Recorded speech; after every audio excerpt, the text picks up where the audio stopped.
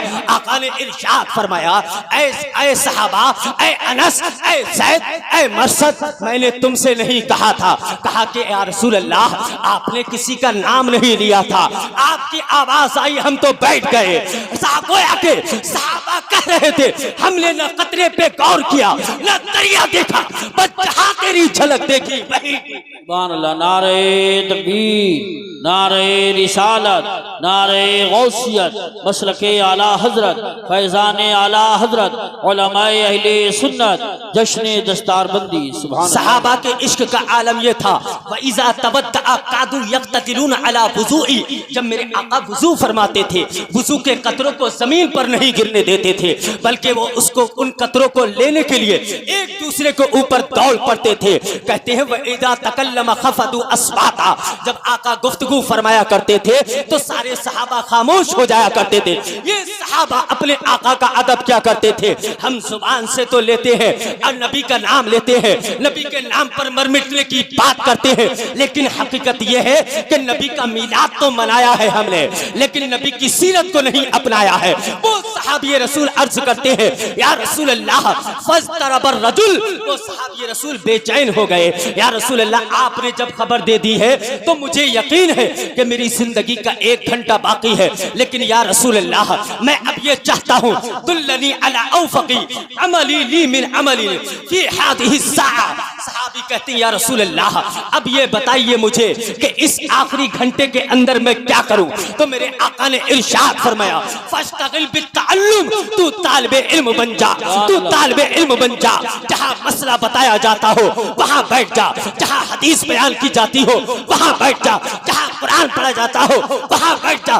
رب کعبہ کی قسم آقا ارشاد فرماتے ہیں فلو کان شیء افضل من العلم لامرہ النبی صلی اللہ علیہ وسلم الى آخر الحدیث.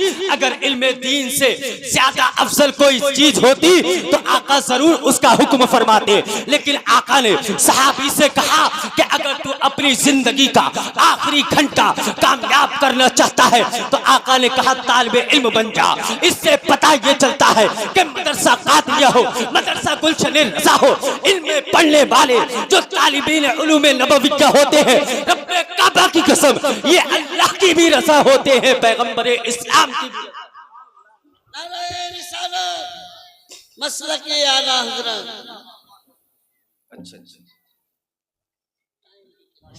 لیکن آج ہم اس راستے سے الگ جا رہے ہیں، آج ہم اس سے الگ جا رہے ہیں. ہم کب یاد کرتے ہیں ان علماء کو؟ جب ہمارے گھر میں فاتحہ ہو، جب ہمارے گھر میں تیجہ ہو، جب ہمارے گھر میں 10واں ہو، جب ہمارے گھر میں 20واں ہو، تب ہم یاد کیا کرتے ہیں.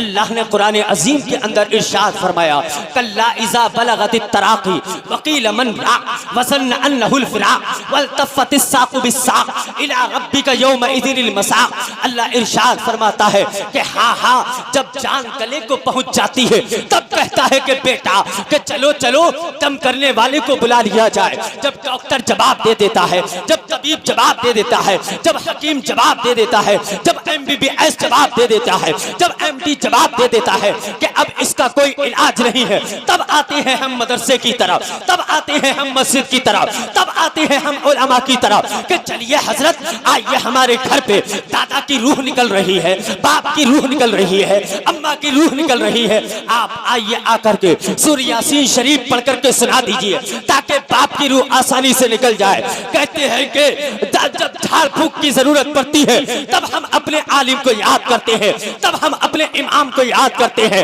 نہیں اس وقت ان کو بلانے سے کچھ نہیں ہوگا. ڈاکٹر اقبال نے بڑے پہلے اپنے اشعار کے اندر اس آیت مقدسہ کی منظر کشی فرما دی تھی بندے صوفی و ملا اسیری حیاتس حکمت قرآن نگیری و آیت اشتراکار جزئی نیست کہ ازیاسی او آسا بمیری. ڈاکٹر اقبال نے کہا تھا کہ بندے آج کے لوگ جو ہے باباؤں کے چکر میں پڑ گئے، تعبیز گنڈوں کے چکر میں پڑ گئے، صوفیوں کے چکر میں پڑ گئے. کہتے ہیں کہ تو نے قرآن سے زندگی نہیں سیکھی، تو قرآن قرآن کب یاد کرتا ہے؟ جب باپ کی روح نکل رہی ہو، تاکہ امام صاحب یاسین پڑھ دے، تاکہ امام صاحب کوئی عالم دین آ کر کے قرآن کی تلاوت کر دے۔ ڈاکٹر اقبال کہتے ہیں از یاسی او آسا بمیری، اس میں کوئی شک نہیں ہے جب سورہ یاسین شریف مرنے والے کے قریب پڑھی جاتی ہے تو روح آسانی سے نکل جایا کرتی ہے۔ لیکن ڈاکٹر اقبال کہتے ہیں کہ افسوس ہے تیری ذات پہ کہ تو نے قرآن سے سیکھا بھی تو ہے تو مرنا سیکھا ہے۔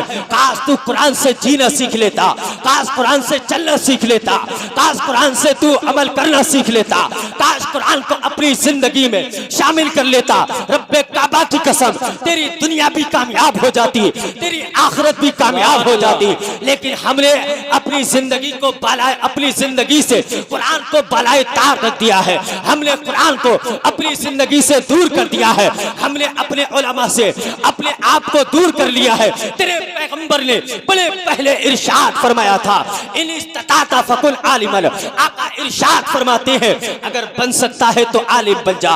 آج باپ بیٹے سے کہتا ہے بیٹا بن سکتا ہے تو کرنل بن سکتا ہے تو جنرل بن سکتا ہے تو ڈاکٹر بن سکتا ہے تو پروفیسر بن سکتا ہے تو انجینئر بن، لیکن تیرے پیغمبر کیا کہتے ہیں؟ جن کا تو کلمہ پڑھتا ہے، جن کی تو محبت کا دم بھرتا ہے، جن کے عشق کی تو بات کرتا ہے، وہ کہتے ہیں اگر بن سکتا ہے تو عالم دین بن جا۔ وہ کہتے ہیں اگر بن سکتا ہے تو عالم قرآن بن جا، فہم قرآن کا اپنے سینے کے اندر اس کا مفہوم اتار لے۔ آقا ارشاد فرماتے ہیں فَإِن لَمْ تَسْتَطِعْ أَوْ مُتَعَلِّمًا، آقا ارشاد فرماتے ہیں اگر عالم نہیں بن سکتا، اس لیے کہ عالم بننے کے لیے بہت بڑا وقت چاہیے، 7-8 سال لگا کرتے ہیں تب جا کر کے بچہ عالم دین بنتا ہے۔ آقا کہتے ہیں اگر یہ نہیں کر سکتا ہے تو کم سے کم طالب علم بن جا۔ اس لیے جہاں علماء بیٹھے ہو، حدیث بیان ہو، قرآن بیان ہو، مسائل بیان ہو، وہاں آ کر کے بیٹھ جا، زانوے تلمس طے کر لے۔ رب کعبہ کی قسم ان کی صحبت میں جب تو بیٹھے گا، رب کعبہ کی قسم تجھے کچھ نہ کچھ علم کی جھلکیاں، آقا کی وراثت کا کچھ نہ کچھ حصہ تجھے بھی اپنی زندگی میں شامل کرنے کا مل جائے گا۔ اس لیے آقا نے کہا کہ مسجد ہو، چاہے مدرسہ ہو، چاہے چبوترا ہو، چاہے چوک ہو، چاہے گلی ہو، چاہے چوراہا ہو، اگر کہیں بھی دین کی بات کوئی سکھا رہا ہے، عالم دین اپنا عالم ہو، اپنے عقائد کا عالم ہو، تو آقا ارشاد فرماتے ہیں وہاں پہ کھڑا ہو جا، ان سے علم حاصل کر لے۔ لیکن آج تو ہماری قوم کا نوجوان علماء سے دور بھاگتا ہے، علماء کی بغاوت کرتا ہے، علماء سے نفرت کرتا ہے۔ کہیں ایسا نہ ہو کہ یہ عالم ہے، یہ مولوی ہے، یہ قاری ہے، یہ حافظ ہے، کہیں مدرسے کے لیے چندے کا مطالبہ نہ کر دے۔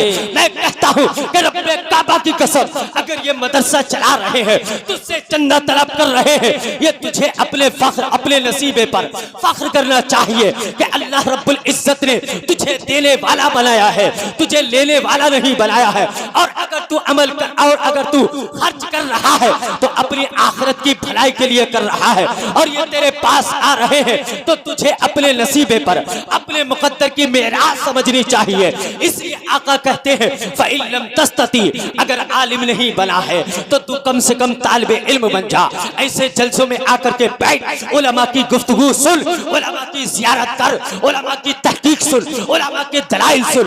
اللہ کے رسول تجھے بھی کچھ نہ کچھ انعام عطا فرما دیں گے۔ پھر میرے آقا نے ارشاد فرمایا فَإِن لَمْ تَسْتَطِعْ فَأَحِبَّهُمْ، آقا ارشاد فرماتے ہیں اگر عالم نہیں بن سکتا، اگر طالب علم نہیں بن سکتا، آقا کہتے ہیں تو کم سے کم ان علماء سے پیار کر، ان سے نفرت نہ کر، ان سے محبت کر، ان کے سینے سے، ان کے کاندھے سے کاندھا ملا کر کے کھڑا ہو جا اور کہے کہ حضرت بتائیے آپ کے مدرسے میں کیا ضرورت ہے، آپ کے بچوں کو کیا ضرورت ہے۔ یہ بات اگنور کرنے کی نہیں ہے، نظر انداز کرنے کی نہیں ہے۔ کیوں؟ اس لیے کہ یہ میرے اور آپ کے نبی کا قول ہے۔ اگر ہم ان اقوال پر، ان فرامین پر اگر عمل کریں گے، رب کعبہ کی قسم پیغمبر اسلام ہمیں یہاں بھی کچھ نہ کچھ انعام عطا فرمائیں گے اور میدان قیامت میں بھی انعام عطا فرمائیں گے۔ اب میرے آقا ارشاد فرماتے ہیں وَلَمْ تُبْغِضْهُمْ، اگر عالم نہیں بن سکتا، طالب علم نہیں بن سکتا، ان سے محبت نہیں کر سکتا، تو آقا ارشاد فرماتے ہیں کم سے کم ان سے نفرت نہ کرنا۔ کرنا، ان سے عداوت نہ کرنا، ان سے جو ہے ان کی برائی نہ کرنا، ان سے بغاوت نہ کرنا۔ رب کعبہ کی قسم، جو ان سے نفرت کرے گا، جو ان سے عداوت کرے گا، جو ان سے بغض رکھے گا، وہ دنیا میں بھی ذلیل ہوگا، آخرت میں بھی ذلیل ہوگا۔ آخری بات کہہ کر کے اپنی گفتگو کو سمیٹ دیتا ہوں، اس لیے کہ ہماری کامیابی کا سبب جو ہے وہ علماء کے دامن سے وابستگی میں ہے، علماء سے محبت میں ہے، علماء کی زیارت میں ہے، علماء سے قرب میں ہے، مدارس سے قرب میں ہے، ائمہ کے قرب میں ہے۔ اگر آپ چاہتے ہیں کہ پیغمبر اسلام خوش ہو جائے تو مدرسے کے طلباء سے، علماء سے، مدرسے کے مدرسین سے آپ پیار کیجئے، اللہ کے رسول کے بھی پیارے ہو جائیں گے۔ امام ابن سیرین نے بڑے پہلے ایک جملہ ارشاد فرمایا تھا، آخری بات ہے، اس کو کہہ کر کے میں اپنی گفتگو کو سمیٹ دیتا ہوں، اس لیے کہ وقت اب اجازت نہیں دیتا کہ میں اپنی گفتگو کو آگے بڑھاؤں۔ امام ابن سیرین نے ارشاد فرمایا تھا، ان اقواما ترکوا العلم ومجالسة العلماء واتخذوا محارم صلوا وصاموا حتى ييبس جلد احدهم على عزمه خالف السنة فهلكوا والله الذي لا اله غيره ما عمل القط على جهل الا كان ما يفسد اکثر مما يصلح۔